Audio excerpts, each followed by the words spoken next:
When the music stopped and the laughter faded into the night, Ethan Brooks stood quietly by the exit, holding his car keys, watching his coworkers stumble out of the hotel ballroom. He had no plans to party, he couldn't afford to.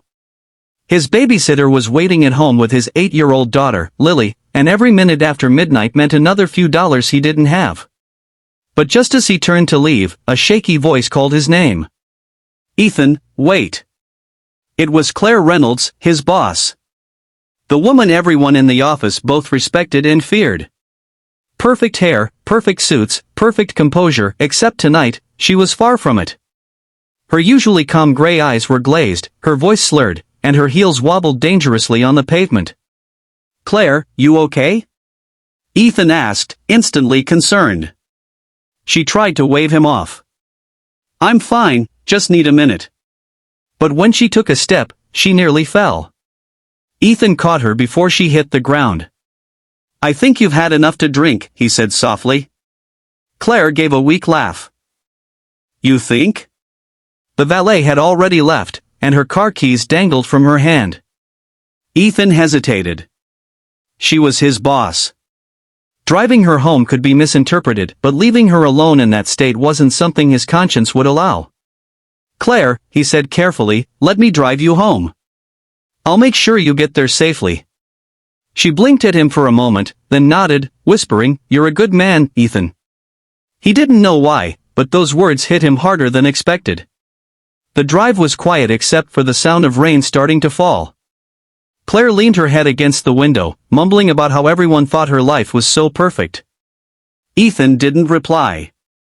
He knew better than to interrupt someone carrying that kind of weight. When they reached her house, a mansion on the edge of the city, Ethan helped her inside. The lights flickered on, revealing a large but lonely home. She looked around as if seeing it for the first time. "I work so much, I forget what this place looks like," she whispered.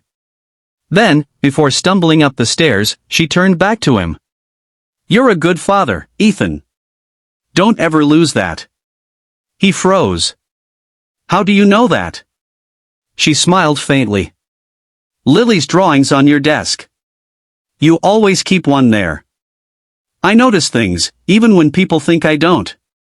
The next morning, Ethan woke up early as usual. He'd gotten home past 2 a.m. and only managed a couple of hours of sleep before Lily climbed into bed beside him. "Daddy, you came home late again," she murmured. He kissed her forehead. "Yeah, sweetheart. Had to help someone last night." When he arrived at work later that morning, he braced himself for trouble. Surely Claire wouldn't remember much, but what if she did? What if she thought he'd overstepped? To his surprise, her office door was open. She looked fresh, professional again, as if last night had never happened.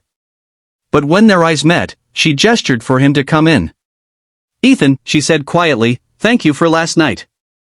I owe you an apology, and probably more than that." He shook his head. "You don't owe me anything, ma'am. I just wanted to make sure you were safe." Her expression softened. "Still, I said some things I meant, even if I shouldn't have said them then. You're a good man, and a good father. I've been thinking about that a lot today." Ethan shifted awkwardly. "Just trying my best." "I know," she said. "And I also know how hard it is when you're doing it alone." He looked up, surprised. Claire continued, her voice gentler now. "My father raised me by himself. I used to think success was about being the best. But lately, I think I lost sight of what really matters." For a moment, there was silence. Two people, so different, yet both broken in quiet ways, seeing a reflection of each other. Then Claire took a breath. "Ethan, I want to make a proposal. There's a new opening in management. You've been doing the work of 3 people for months without complaint. You deserve better." His mouth fell open. "Are you serious?" She smiled. "Completely. And this isn't charity. It's recognition." Weeks passed, and Ethan's life began to change. The promotion meant he could finally afford better childcare for Lily and start saving again. More importantly, It gave him a sense of pride he hadn't felt since before his wife passed away 3 years ago. Claire, too, began changing. She started leaving the office earlier, volunteering at the children's hospital on weekends. Sometimes she'd stop by Ethan's desk just to ask about Lily. Slowly, a friendship bloomed, unexpected but deeply genuine. One Friday evening, as they both packed up, Claire said softly, "You know, that night you drove me home. I thought my world was falling apart. But maybe it was just falling into place." Ethan smiled. "Funny, I was thinking the same thing." Months later, at the company's annual gala, things looked very different. Ethan was now a confident manager, and Claire, though still his boss, felt more like a mentor and friend. When she took the stage to speak, she looked out over the crowd and said, "Sometimes, the people who change our lives the most aren't the ones above us, but the ones beside us, who show us grace when we least deserve it." Her eyes met Ethan's across the room.